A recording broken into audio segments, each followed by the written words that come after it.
In 1898, Walter Smith set sail with a young Guy Bradley and his older brother Lewis through the perilous waters of Florida Bay.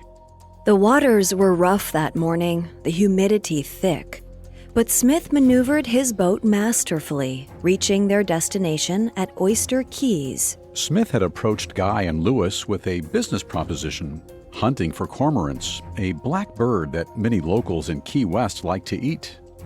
The birds fetched $0.25 apiece. It was a good opportunity for the Bradleys to form a partnership with Smith, and with the profits split 3 ways, it was easy money for Guy. But the hunting that drew the 3 men together would eventually be what tore them apart. 8 years later, the partnership would end in bloodshed on those same waters.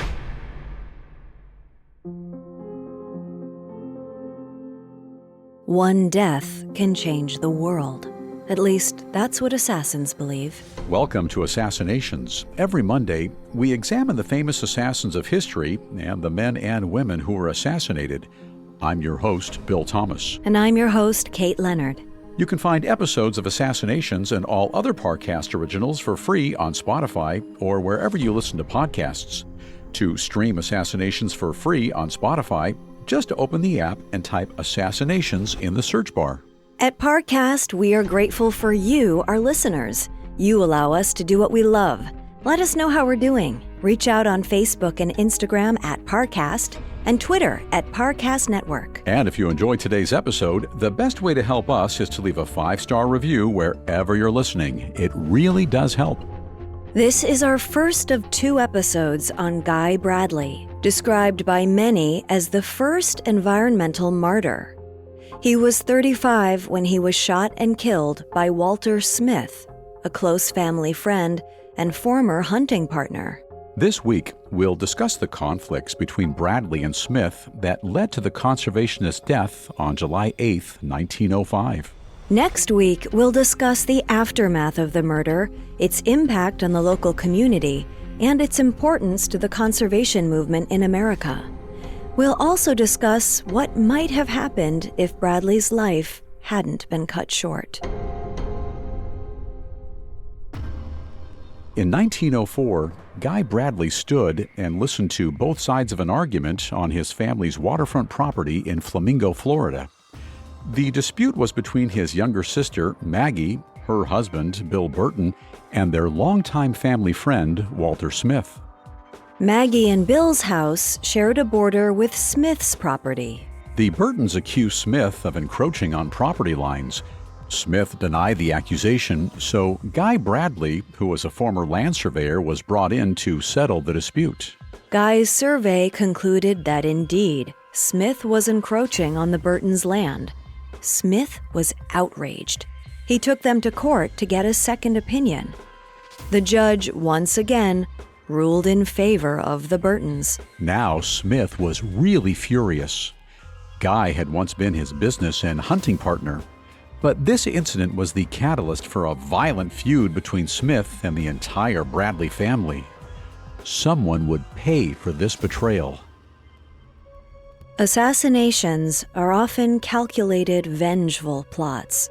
But Walter Smith's crime was impulsive, rooted in contempt. Smith lived by a certain moral code. He was a man of his word, and if he made a vow to exact revenge, he would always keep his promise. Walter Smith was born in 1843 in New Bern, North Carolina. His parents died when he was young, and he was raised by his uncles. When the Civil War broke out, an 18-year-old Smith enlisted in April of 1861 and wore the rebel gray. He was a sharpshooter as well as a scout, a skill set he would carry with him for the rest of his life. Smith initially believed in the Southern cause.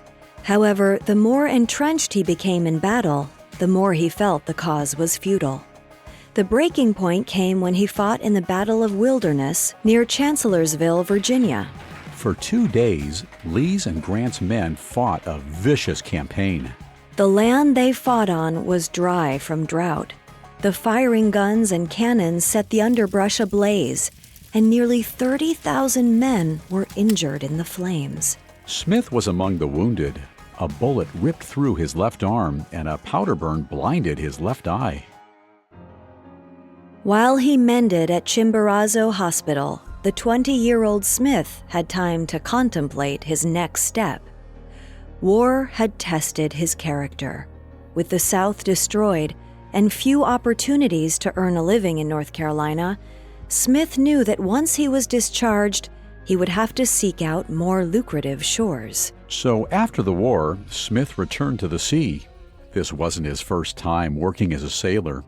Before the war, he had sailed all the way around Cape Horn and across the coast of Washington state. It wasn't easy work. He thought back on those experiences with dread. But after facing near-death situations in the Civil War, Smith's reservations about sailing had waned. He gave it another chance. But after a few years of calm waters, his old fears were proven correct. In 1870, Smith was caught in a storm off the Carolina coast and was swept overboard. Fortunately, Smith was a strong swimmer, and he made it to the shores of an island not far from Charleston, South Carolina. But the dangerous swim had left him weak and injured. He was rescued by friendly locals who tended to him while he recovered. He nearly died from pneumonia, but with their help, he made it through. After the war, the shipwreck, and the pneumonia, the 29-year-old Smith should have been a goner. But somehow he was still standing. He'd been saved by the grace of strangers, and now he needed to pay it forward. Once he mended, he asked his rescuers how he could repay his gratitude. Per their requests, Smith stayed on the island and found a job as a teacher. But after giving it a brief shot, he found the job tedious. Smith was a young man with ambition, and with a second chance at life, he thought the work and the island were too confined. He eventually settled in Honey Hill, South Carolina, where he met and married Nancy Rebecca Brinson in 1878. At the time of the wedding, Walter Smith was 36, and Nancy was 15. People in town liked Walter and Rebecca, but their dramatic age difference raised some eyebrows. Bizarrely, Smith called his wife daughter, while Nancy referred to him as captain. With Nancy by his side, Smith continued his search for a purpose. At the time, cities across the region were rapidly changing due to industrialization. The bucolic pastures were transformed into factories and railroads. Industrial waste was tossed into the water right off of coastal towns. While working as an oyster fisherman, Smith saw firsthand the destruction this progress was wreaking. He felt the need to escape the cacophony of modernity, and he found his solace in Florida's pioneer towns. In 1893, at the age of 50, Smith settled on the east coast of Florida in Lake Worth, where Palm Beach stands today. But in the early 20th century, Lake Worth was nothing like the tourist destination it is now. It was a place where people escaped debts, a hideout for wayward outlaws, and for vicious hunters looking for a quick buck. Smith felt at ease with its primitiveness, and most importantly, he liked the people. Smith took an immediate liking to Edwin Bradley, who was superintendent of schools in the region. He also bonded with Edwin's 23-year-old son, Guy, over their shared love of hunting and fishing. But even his new friends couldn't inspire Smith to sit still for long. In 1898, he moved further south to a remote fishing village near the Keys called Flamingo. Surrounded by the dangerous terrain of Florida's Everglades, Flamingo was harsh and rugged. It had been dubbed the end of the world. Smith settled in among the wilderness with his wife and 4 children, and he soon saw a familiar face, Edwin Bradley. Edwin had moved his family to Flamingo to take a position as a land agent for a railway company. The company's owner, industrial tycoon Henry Flagler, saw the undeveloped peninsula as an opportunity for expansion. It appeared Walter Smith couldn't escape modernity after all. The railway was coming. He either had to adapt or move once again. But this time, moving wasn't an option. He was already at the end of a world. On the upside, the land in Flamingo would surge in value once Flagler's trains were built. Smith hoped that with Edwin's connections, he could at least sell his land and make a pretty penny off the construction project. It would be just the break he needed as he eased into his 60s. While he waited for an offer from Flagler's railway company, he sought out another way to make a living in the meantime.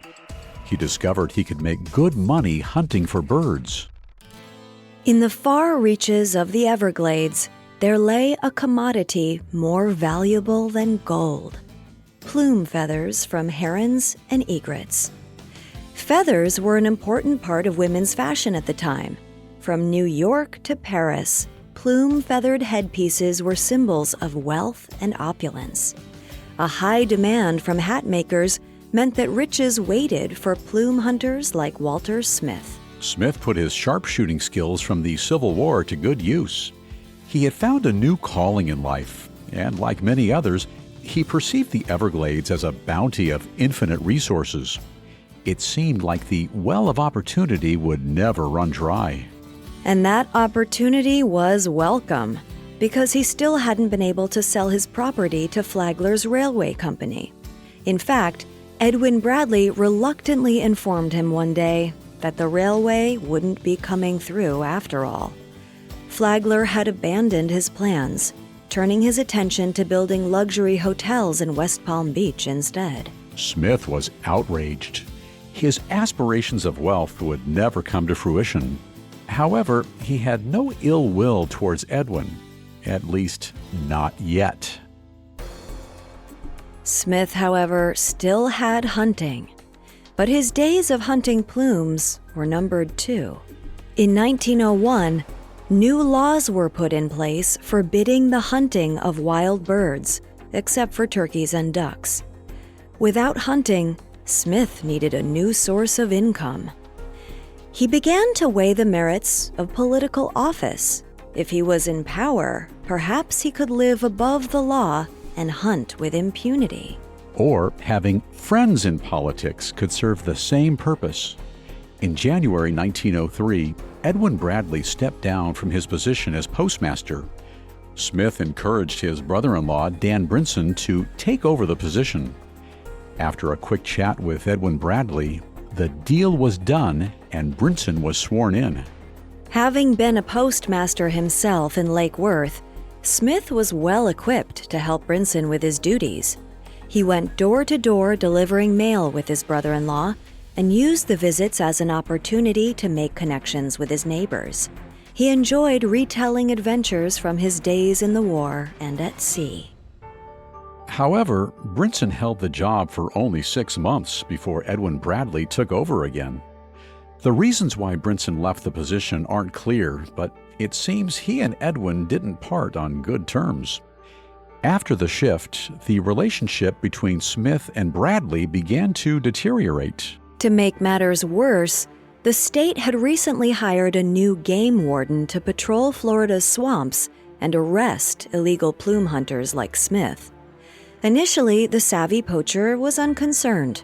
No outsider knew the land like he did. That was until Smith learned his identity. The new warden was Edwin's son, Guy Bradley. Walter Smith's life had been a series of failures, and it seemed like every time he found a way to success, one of the Bradleys was there to rip it away from him. As their friendship started to fray, Smith was nursing a venomous rage that would inevitably erupt into violence. Coming up, we'll dive into the events that led to Smith and Bradley's friendship unraveling. Now back to the story. According to the people who knew him, Guy Bradley was a short but rugged man with thinning hair and a bushy mustache.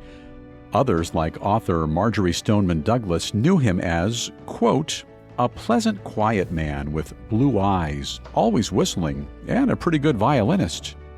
He was a pensive man who, much like Walter Smith, lived by a moral code of honor and loyalty. Guy Morrell Bradley was born in Chicago in 1870 and grew up in Lake Worth, Florida. Like most kids who grew up on Florida's frontier, the daily tasks of chopping wood and planting potatoes became monotonous for the young Guy. The Everglades were a vast, uncharted playground. The thrill of adventure beckoned him just outside the front door. When Guy was a teenager, he joined expeditions with noted French explorer and hunter Jean Chevalier. Known in the region as the Frenchman, Chevalier was something of a local folk hero. He eagerly welcomed Guy and his brother Louis on his voyages through the Everglades. Hunting proved to be the diversion Guy was longing for. He found that stalking his prey through the deep corners of the Everglades was not only exciting, but a good way to make a living. Hunting became a way of life for him. But Bradley recognized the violence inherent to his hobby. In 1884, Chevalier accidentally fired his shotgun and blasted a hole through the middle of his hand. Guy saw the whole gruesome incident, but it didn't turn him off of hunting. In fact, it prepared him for the violence that would be all too common in his later years as a game warden. What did concern Guy were his encounters with the local Seminole and Miccosukee tribes. Guy befriended some of the tribe members and learned their customs.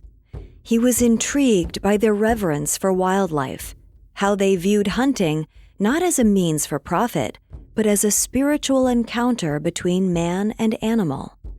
These ideas led Guy to question his lifestyle. But he still had to make a living, so he kept hunting plumes with his family friend, Walter Smith. And yet the more he set out with Smith, the more he connected with his surroundings and the delicate wildlife that called Flamingo home. He grew remorseful of the senseless killing. It became clear to Guy that instead of hunting, protecting these birds would be his mission in life. He wasn't the only one who felt that way. In February 1886, an amateur birdwatcher named Frank Chapman walked the streets of New York's Ladies' Mile district. He surveyed the women's hats and concluded that more than 160 bird species graced the top of these fashionable accessories. That same year, the American Ornithological Union estimated 5 million birds were slaughtered. Chapman, a skilled photographer, organized talks at the American Museum of Natural History. He gave attending guests a chilling glimpse into the devastation occurring in Florida's wilderness. It was a defining moment for hunters and conservationists across the country. But down south, Guy Bradley didn't need to see any photos. He was a living witness to the massacre. He no longer saw the fun in hunting. But with no laws in place, there was little Guy could do to protect the land. Instead, he tried to remove himself from the violence as much as possible, taking jobs as a boat captain and land surveyor. Meanwhile, he waited for change to come from the growing conservationist lobby. In 1898, the first Audubon societies formed across the United States. They were named after the famous painter and author John James Audubon, who, ironically, shot and killed birds as models for his paintings. The Audubon Society became an essential catalyst for conservation. Florida soon had its own chapter. In 1901, they assisted Governor William Sherman Jennings and State Senator W. Hunt Harris to pass a bill banning plume hunting in most of South Florida. Florida's leadership and the Audubon Society knew the arduous task they had in front of them. Many hunters would disregard the new law because it took away their means of making a living. They needed a game warden to patrol the wilderness and keep the hunters in line. The game warden would be responsible for a daunting swath of land: the Everglades, the Florida Keys, and the 10,000 islands.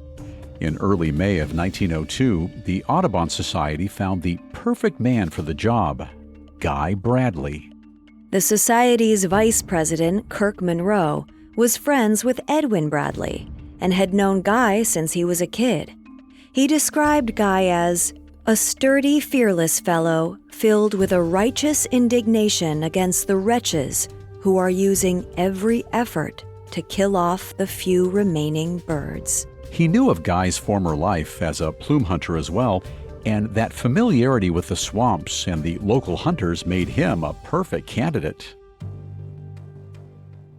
In May of 1902, Guy accepted the job at a salary of $35 a month, worth roughly $1,000 today. At 32 years old, and with a shiny new badge on his chest, Guy Bradley was ready to begin his life's work. Guy took the job seriously. He knew every inch of the landscape, and he didn't shirk on punishing lawbreakers. The ordinance carried a jail sentence of 10 days plus $5 for each bird that was found dead, the equivalent of a little over $140 per bird in today's money. But at the same time, Guy knew the locals, and he recognized that he stood between desperate hunters and their ability to make a living. Death threats and shootouts were a regular occurrence. The swamps were perilous, but the most dangerous creatures hovered above the water. Hunters were not afraid to use force to protect their way of life. On an expedition one day with conservationist Frank Chapman, Guy expressed his fears that one day he would be murdered. Coming up, we'll continue exploring the final days of Guy Bradley's life. Now, back to the story. After his appointment as game warden in 1902, 32-year-old Guy Bradley had numerous run-ins with hunters who disregarded the law. Some were even his old friends, such as a family from Flamingo simply known as the Roberts Gang. On one occasion, Guy saw one of the Roberts gang members with a boat full of dead plumes. Bradley walked onto the deck to arrest him and was greeted with an explosion that blew his glasses right off of his face. The stress of his career as a game warden wore on Guy. His wife, Froni, did what she could to lift his spirits. She had an unlikely talent as a boxer, and when Guy was under stress, she put on the gloves to entertain him. Guy once asked his friend, Lauren Roberts, to box with his wife.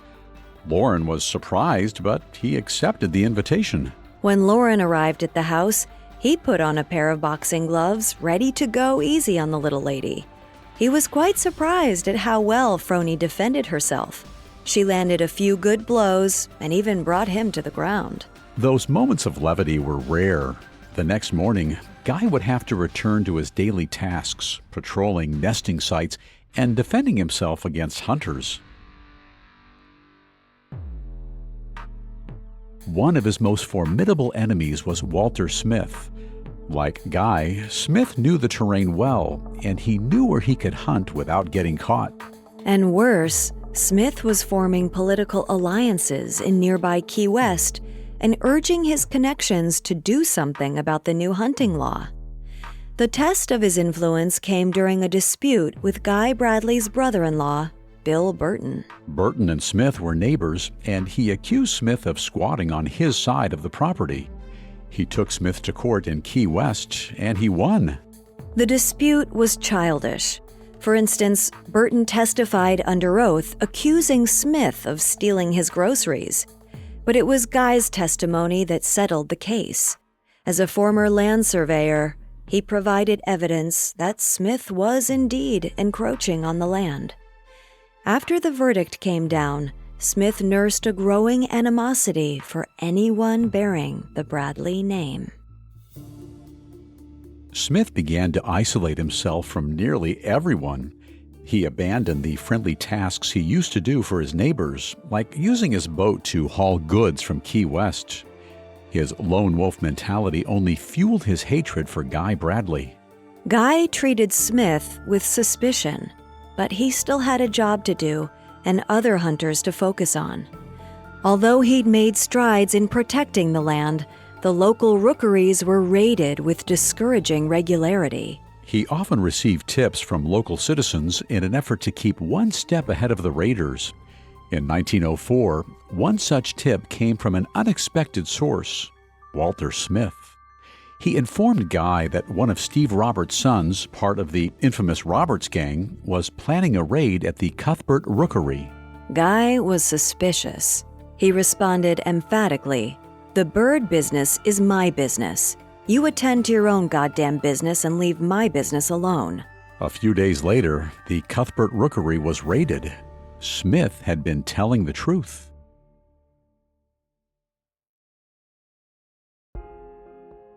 Guy found more than 400 corpses floating in the waters around the rookery. He described the scene saying, "You could have walked right around the rookery on them birds' bodies." The slaughter was devastating, but it provided no end of delight to Smith. He spread the word of Guy's embarrassment far and wide, emphasizing that he tipped off the warden in advance, and Guy had done nothing. Smith even asserted that Guy himself was in on the raid. He claimed, "Bradley didn't stop it because he was part of the Roberts gang. He got a piece of the profits. He enforces the law against the small fry."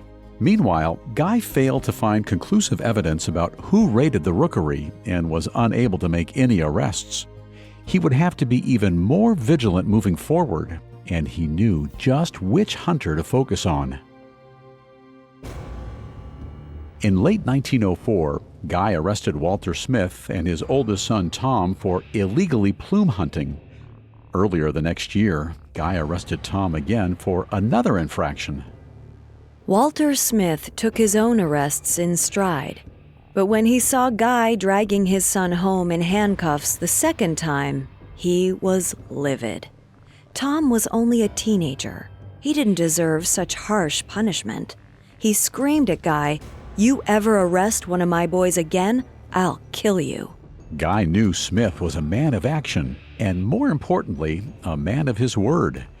He wouldn't make such a threat if he didn't mean it. But he couldn't back down, not in front of an old man like Smith. Instead, Guy repeated that if Smith broke the law, it would be enforced. Unsurprisingly, Smith continued to challenge his rival's authority.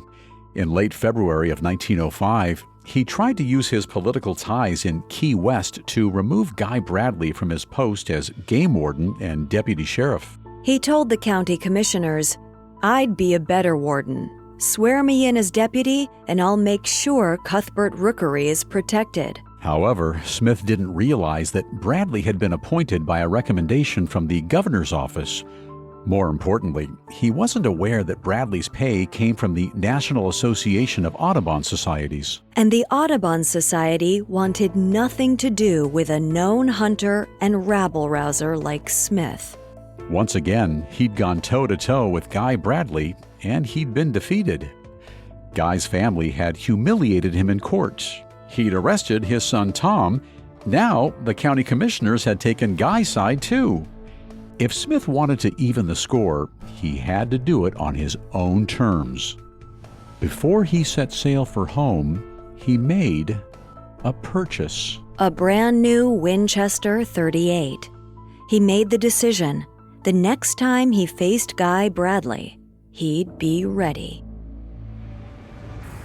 The moment finally arrived in the early morning hours of July 8, 1905. The air was still and silent until suddenly gunshots reverberated from across the water. Guy Bradley rose from bed, peered over the water, and saw a blue boat in the distance. He knew only one person with a boat like that, Walter Smith. Guy knew he would have to face Smith alone. He put on his clothes, said farewell to his wife, and set off, carrying his .32 caliber pistol.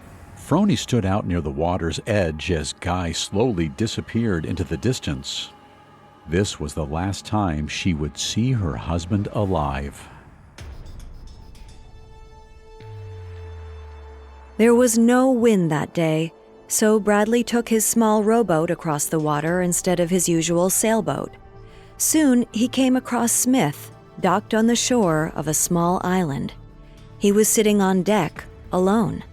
But gunfire ripped from the thick vegetation. Smith's son had to be out there hunting. Smith saw Guy approaching, but due to low tide, he was stuck in a mud bank.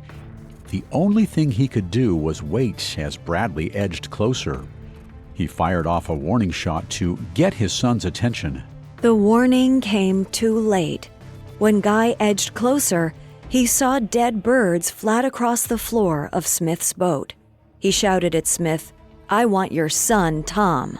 Smith retorted, "Well, if you want him, you gotta have a warrant." Guy declared that Tom had broken the law and no warrant was needed. Smith argued back, "If you want him, you have to come aboard this boat and take him." Guy replied, "Put down that rifle and I will come aboard." But Smith wasn't going to go along that easily.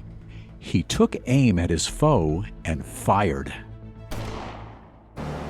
Startled by the sound, a flock of birds took off, vanishing into the open sky. The bullets tore through Bradley's collarbone and ripped open his chest. He died a slow death and likely in severe torment. Smith was a man of his word. He'd shot Bradley in cold blood. He sat there on his boat and waited for high tide to return. He finally arrived back onto shore at around 11 a.m. Smith would later say, Bradley never knew what hit him.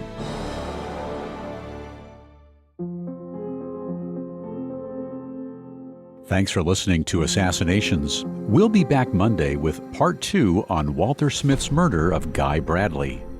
We'll explore Smith's trial and the public response to Guy's death, and how Guy may have served the conservationist cause better as a martyr than as a living warden. You can find all episodes of Assassinations and all other Parcast originals for free on Spotify. Not only does Spotify already have all of your favorite music, but now Spotify is making it easy for you to enjoy all of your favorite Parcast shows like Assassinations for free from your phone, desktop, or smart speaker. To stream Assassinations on Spotify, just open the app, tap Browse, and type Assassinations in the search bar. And don't forget to follow us on Facebook and Instagram at Parcast and Twitter at Parcast Network. We'll see you next time. Assassinations was created by Max Cutler, is a production of Cutler Media, and is part of the Parcast Network. It is produced by Max and Ron Cutler, sound designed by Andy Waits, with production assistance by Ron Shapiro, Joel Stein, Maggie Admire, and Freddie Beckley. This episode of Assassinations was written by Renee Thomas Rodriguez and stars Kate Leonard and Bill Thomas.